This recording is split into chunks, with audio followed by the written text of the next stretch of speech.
he was one of these people that, you know, abbreviated words that need not be abbreviated.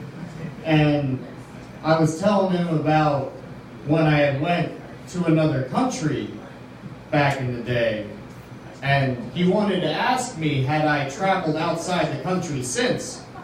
But he said to me, "You been out the coop since?" And I told him, I was like, "I've been out the coop for 23 years and I'm not going back."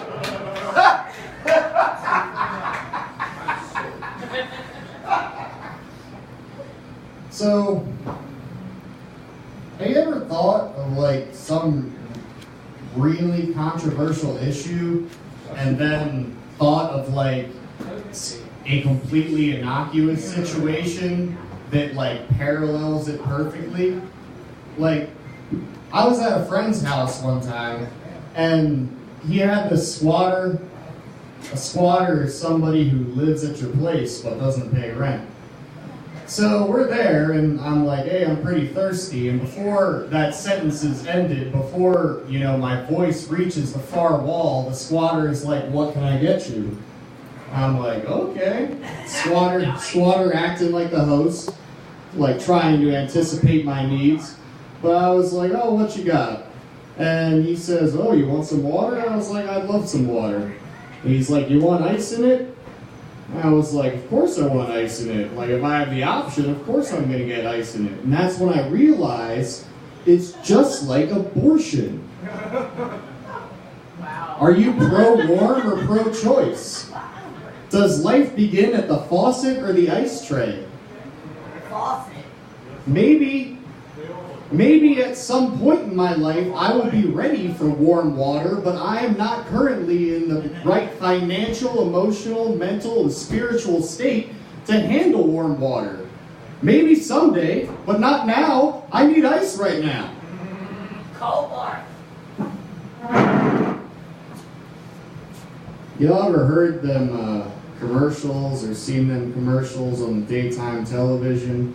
It's like, if you've ever slipped and fallen on, you know, a mall property, or you may be entitled to compensation, like if you or anyone you love has ever consumed asbestos, then you may be entitled to compensation.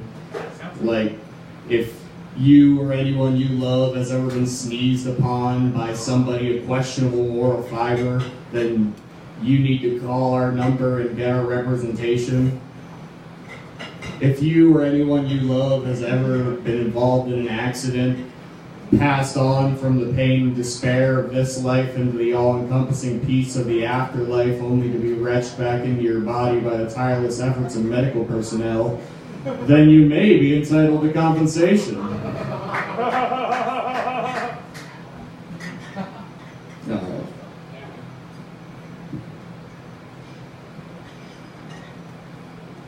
I was a pretty scared kid.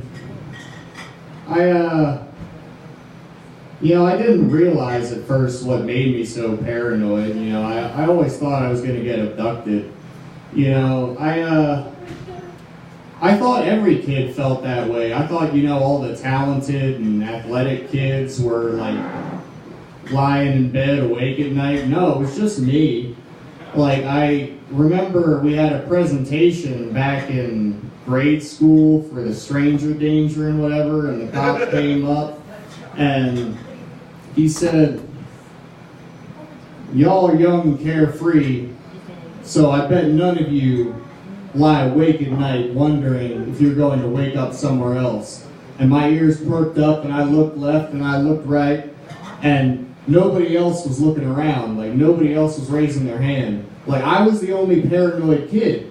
Like, why was I the only paranoid kid? Like, obviously these beautiful and talented children were more likely to get abducted than me, but I was the only one worried about it. And let me tell you what made me so paranoid, what struck terror in my boyhood self. It was two words, and it was Santa and it was Claus. And I know what you're thinking. You're saying, "Kyle, Santa Claus is the example of, you know, good spirit in the holidays, and he gives toys to all the good little girls and boys. And you're wrong. Santa Claus is the ultimate example of perversion, predation, and pedophilia.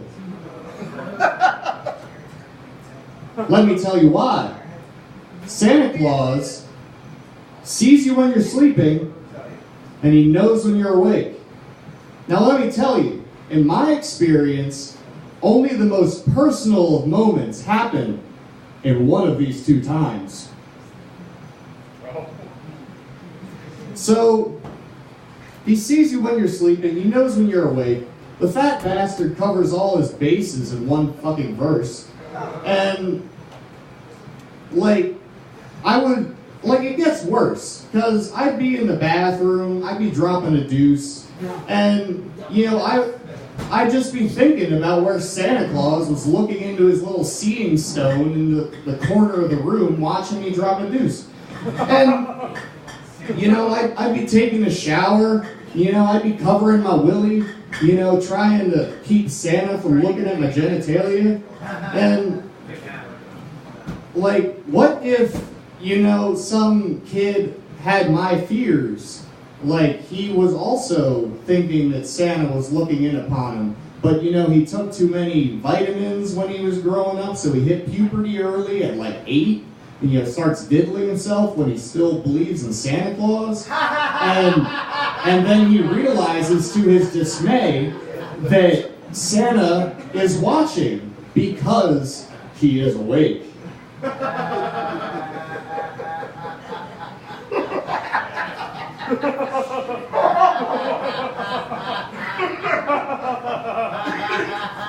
Y'all ever thought about whale sex? I have. Let me tell you about it. First of all, the sperm whale has a 12-foot penis and ejaculates 60 liters of sperm every time. That is amazing. Isn't that amazing? I'm amazed. Nature is amazing. So, let me tell you about whale sex. So, what do you think happens in whale sex? These two majestic beasts approach each other in the vastness of the ocean, maybe a wink, a blush is exchanged, and then one whale turns over, maybe the female, probably the female, maybe the male if it's, a generous lover. But then what happens? You go flat, flat forward, flat, flat back, flat, flat forward, flat, flat back. Just think about the amount of mileage it would take to get a proper fucking that way. We are talking about several marathons.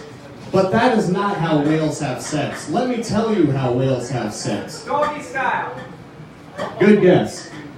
The whale penis, the Moby Dick, if you will, it extends and retracts, accordion style. So the whales don't need to move at all.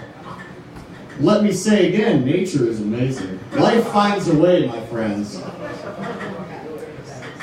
But think about it, horse semen, worth at least tens of thousands of dollars an ounce.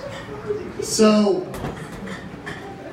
if that's how much horse semen is, imagine how much whale semen is worth. Probably astronomical. I don't have a number. It's probably a very niche market. But the horses have artificial mares that they can bust a nut in, so they can get the semen that way. But there isn't an artificial orca that Shamu can get his nuts off in. There isn't a pocket pussy orca edition. Somebody needs to manually extract the semen from the orca at SeaWorld so they can breed orcas, which they aren't doing anymore. But that's a good thing. But there was somebody at SeaWorld whose occupation was to jerk off the orcas to get the semen to make new baby orcas. And the orca jerker at SeaWorld calls to mind many questions for me that I'd like to share with you. What is the amount of schooling one needs to be the orca jerker at SeaWorld? What is the base level position that one applies for that you rise to the level of orca jerker? Do you need to exhibit your animal jerking capabilities on the sea lions and the otters beforehand? Is it weirder for a male or a female to hold this position? What is the social standing of the orca jerker at SeaWorld? Is he the big guy on campus, or is he the weird kid nobody wants to have lunch with? Is there a second string orca jerker in case the star orca jerker gets his eye shot out in some sort of freak accident? And if there is a second string, is there a lot of vying for that position? Do a lot of people like, oh, I hope I get promoted to orca jerker since Joey got his eye shot out? A freak accident. But Don't you mean Fenris? what happens when you come home after a long day of orca jerking and you have to talk to your significant other, your wife, husband, girlfriend, boyfriend, imaginary friend, whatever, and you have to tell them how your day was, and they're like, oh honey, how was your day? And you say, oh, you wouldn't believe what Shamu came up with today. Like, pretty sure that's followed by the words, I want a divorce. But finally, imagine that you are the orca jerker. That is your job, your occupation, your chosen lifestyle. And you have to leave work for some family emergency, a death in the family, something like that. And you have to call out of work for a couple days. And you're going around SeaWorld trying to find somebody to cover your shift.